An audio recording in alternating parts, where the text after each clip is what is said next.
آیا گزر گیا بخشا نہ گیا تو انہوں نے بد دعا دی، ایسا آدمی تباہ و برباد ہو گیا۔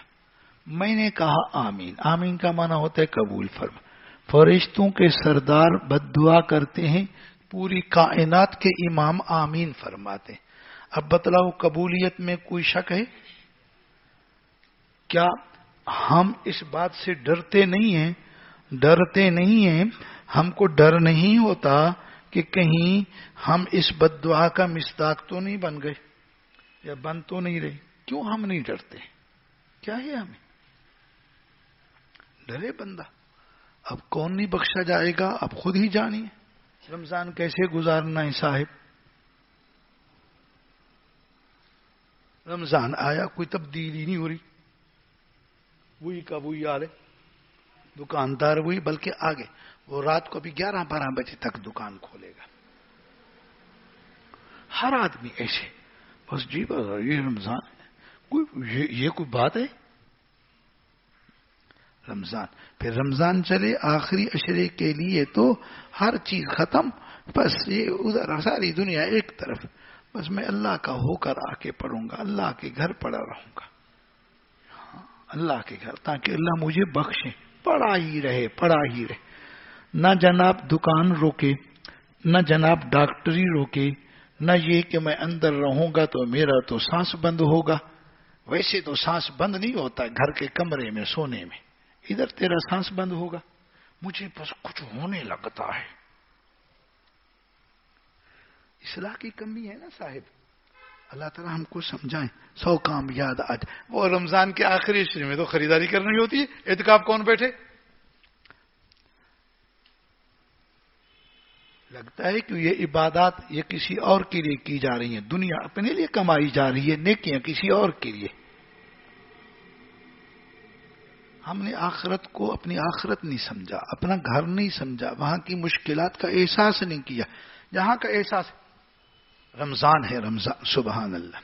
حدیث میں رسول اللہ صلی اللہ علیہ وسلم نے فرمایا روزہ نصف صبر ہے، بلکہ یوں صبر، روزہ نصف صبر اور صبر نصف ایمان ہے۔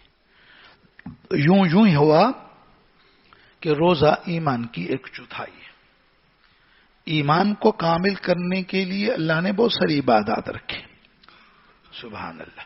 صبر کو سنو، قرآن میں صبر کی بات آئی، حدیث میں صبر کی بات آئی، اور بڑے بڑے حضرات نے فرمایا صبر کے 3 قسم ہیں، 3 قسم۔ ایک یہ ہے کہ آدمی نیکیوں کے اوپر صبر کرے، صبر کا معنی کسی چیز کے اوپر جم جانا۔ بابا دیکھو صبر کرنا ہے، تنگ نہیں ہو جانا، ہم بھی کہتے ہیں کسی نیکی کے اوپر صبر، ثابت قدم ہونا، ڈٹ جانا، جم جانا۔ یہ ایک گناہوں سے صبر، بھی اس چیز سے صبر کرنا ہے، شوگر ہے نا، چینی سے صبر کرنا ہے، ایسے کہتے ہیں، گناہوں سے صبر کرنا ہے۔ صبر کا جو پہلا حصہ ہے، پہلا قسم ہے، اس کی وجہ سے آدمی کے لیے ساری نیکی آسان، نماز پہ صبر، عبادت پہ صبر، روزے پہ صبر، تلاوت پہ صبر۔ کچھ چیزیں ہوتی ہیں آدمی کے لیے وہ کرنے میں بڑی دقت ہوتی ہے۔ دوسرا قسم گناہوں سے صبر، بندہ اسے گناہوں سے بچ گیا، ورنہ آدمی کا دل گناہ کی طرف مائل، جن گناہوں کی عادت ہے ادھر تو دوڑ کے جاوے۔ صبر کرنا ہے، یہ کام نہیں کرنا، یہ کام نہیں کرنا، یہ نہیں کرنا۔ تیسرا ہوتا ہے صبر، جو کوئی مصیبت، کوئی مشکل، کوئی اوکھائی، کوئی تنگی ہے تو صبر کر لے۔ عام طور پر لوگ صبر کا صرف یہ آخری مفہوم سمجھتے ہیں، یہ حالانکہ یہ تیسرا مفہوم ہے، یہ تیسرا درجہ ہے اس کا۔ حافظ ابن رجب رحمہ اللہ فرماتے ہیں، وہ اپنے لطائف و معارف نامی کتاب میں، کہ یہ جو صبر کی تینوں صورتیں ہیں یہ روزے میں پائی جاتی ہیں، تینوں کٹھے پائی جاتی ہیں۔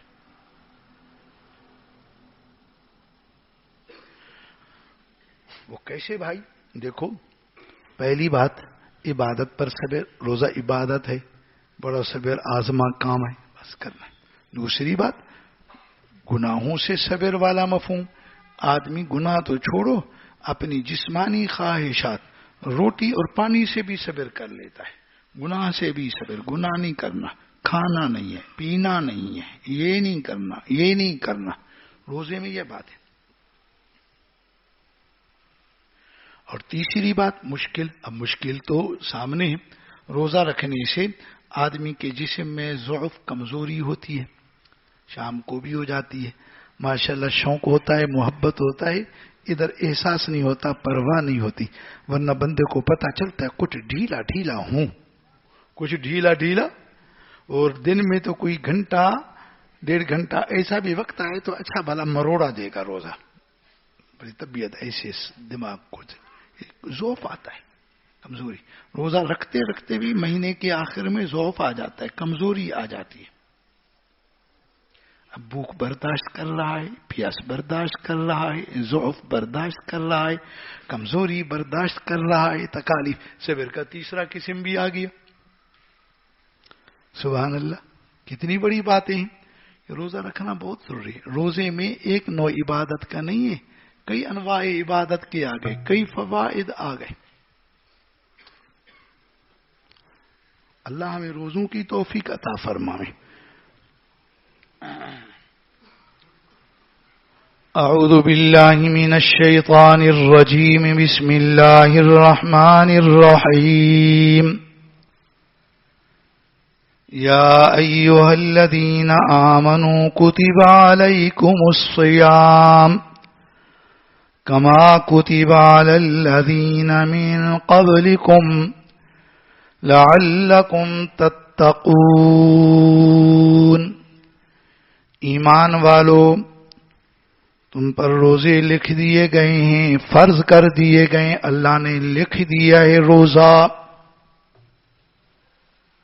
اللہ نے روزوں کی ترغیب کے لیے، روزوں کی اہمیت کے لیے ایمان والوں کو خطاب فرمایا، پکارا ہے، یا ایھا الذین آمنوا، رب پکار رہے ہیں، میری بات سمجھو بھی صحیح نا، اگر دنیا کا بادشاہ تمہارا نام لے کر کے پکارے فلانے، ہم کہیں گے واہ بادشاہ جی نے پکارا، نام لیا میرا، کتنے مگن ہو جاتے ہیں۔ مگر یہاں کبھی اس انداز میں بھی غور کیا، رب العالمین نے مجھے پکارا، پیاری صفت کے ساتھ پکارا، ایمان والی صفت کے ساتھ پکارا، پھر روزوں کے بارے فرمایا، کتب علیکم الصیام، تم پر روزے لکھ دیے گئے ہیں۔ مانا تو ہے فرض، لیکن اسی فرض کو کتنے خوبصورت اسلوب میں تعبیر فرمایا، لکھ دیے گئے ہیں۔ یہ بہت اہمیت کی بات، اللہ نے تم پر روزے لکھ دیے۔ جیسے کوئی کہے نا بھائی تیرے لیے میں نے یہ کام لکھ دیا ہے، کتنی اہمیت، لکھ دیا۔ اب جو چیز لکھ دی گئی لازم ہوگی، لکھی کس نے؟ اللہ کے یہاں سے۔ کتب علیکم الصیام،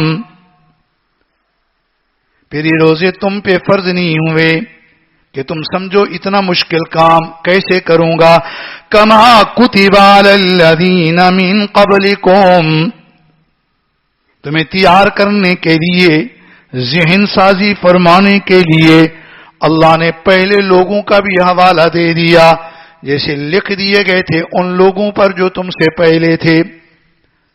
بھائیو، جب انہوں نے روزے رکھے، اللہ نے کتنی شان عطا فرما دی، تم بھی رکھو گے، اللہ کتنا اونچا مقام عطا فرما دیں گے۔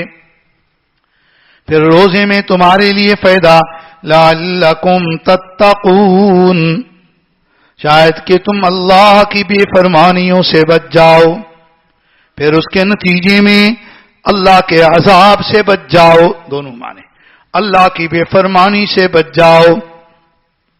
سیدھا معنی بھی آسان ہے، روزہ رکھو گے اللہ کی بے فرمانی سے بچ جاؤ گے، پھر آخر میں آخرت میں عذاب سے بھی بچ جاؤ گے۔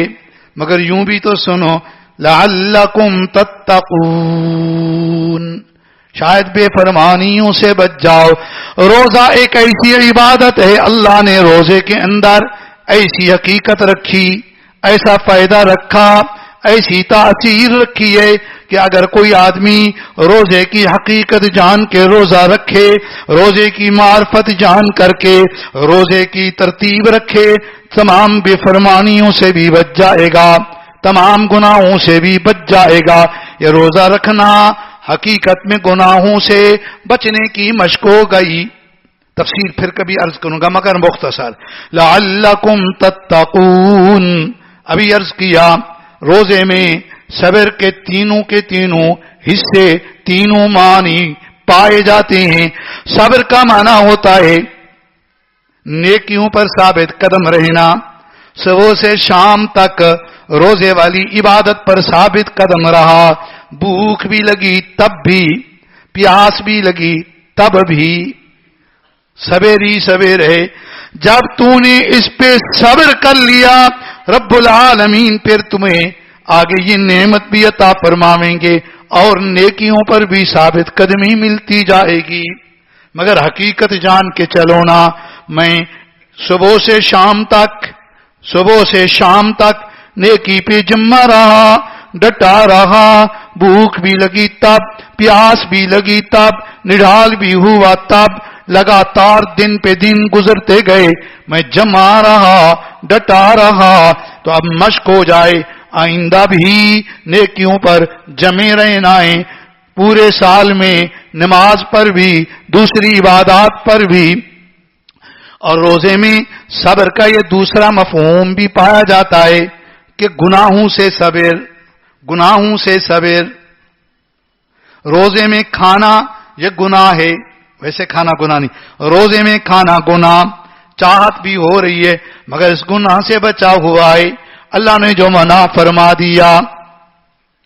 روزے کے اندر آدمی کو روزے کا احساس ہونا، روزے کی اہمیت ہونا، اپنے روزے کی عظیم عبادت کو بچانے کا خیال ہونا، تو کبھی آنکھوں سے بھی گناہ نہیں کرے گا، زبان سے بھی گناہ نہیں کرے گا، جھوٹ نہیں بولے گا، میرے روزے کا ثواب کم ہو جائے گا، بد نظری نہیں، میرے روزے کا ثواب کم ہو جائے گا، یہ تو میری آخرت کا سرمایہ ہے، یہ تو میری جنت کی قیمت ہے۔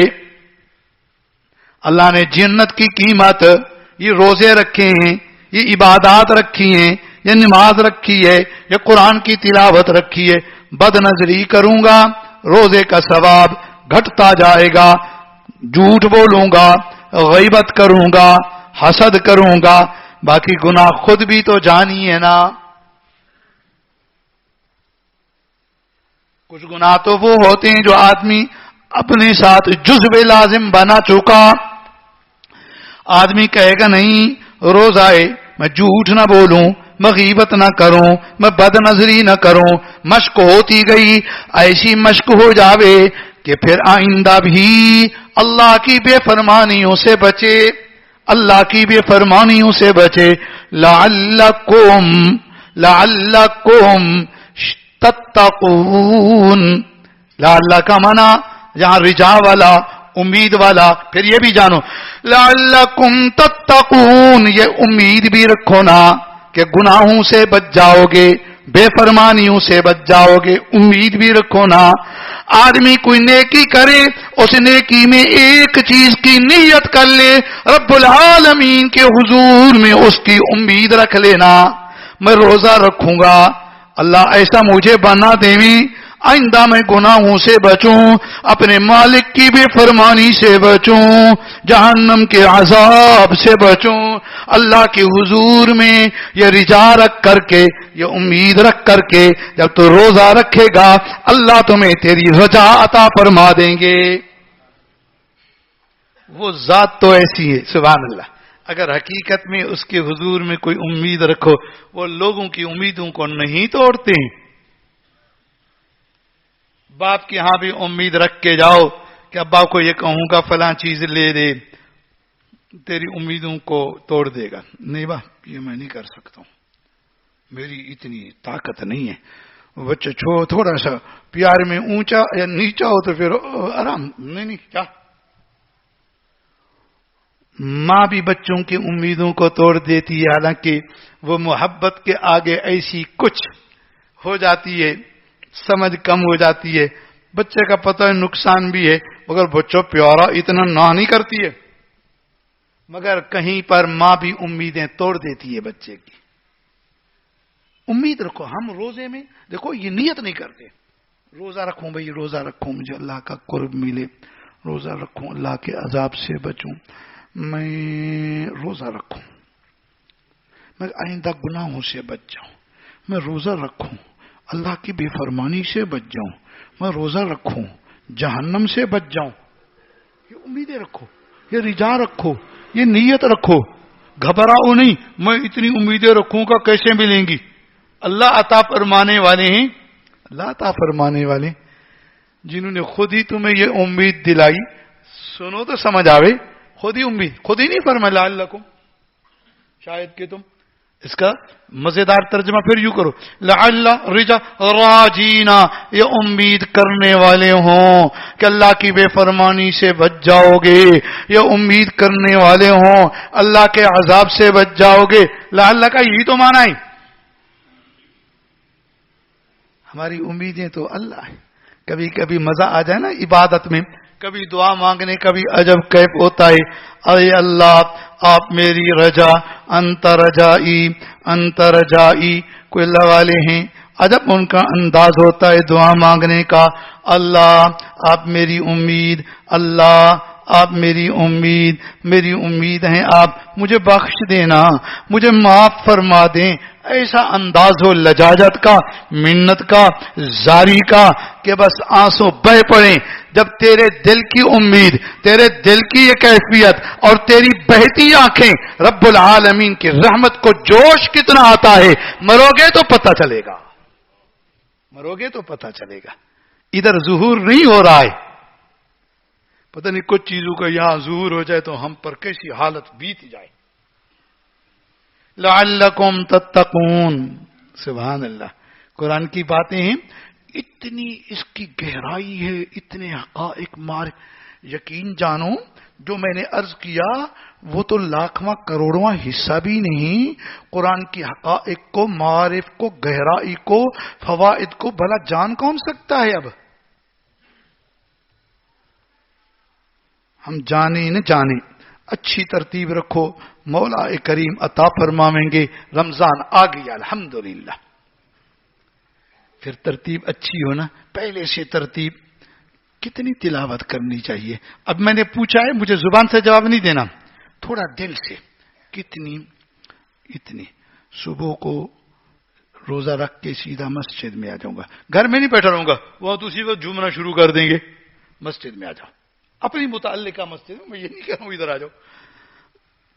اتنی تلاوت تو اس وقت کروں گا انشاءاللہ. پھر ظہر کو ذرا پہلے آؤں گا. آپ نے یہ بھی ذہن بنانا ہے کہ رمضان کے اندر کل کتنی رکعتیں پڑھنی ہیں. اچھا وہ اتنا زور میں بھی نہ لگاؤں آپ پر، گھبرا بھی نہ جائیں. کچھ 100 رکعت پڑھتے ہیں دن میں. اگر آپ گنو، اشراق ہے، ضحیٰ ہے، پھر ضحیٰ کی 8 رکعت ہے، اشراق کی اتنی رکعتیں، بلکہ ضحیٰ میں 12 رکعت، 100 سے اوپر عدد نکل جائے گا. مگر چلو تھوڑا ہاتھ ہلکا رکھیں، اپنے اوپر بھی ہلکا رکھیں. 70 رکعت تو بنا لیں، وہ تو سیدھی سیدھی بنے گی انشاءاللہ. اب 70 رکعت کیا ہوئی؟ 140 سجدے تو ہو گئے اللہ کی حضور. اتنا سبحان اللہ. سجدہ کیا ہے؟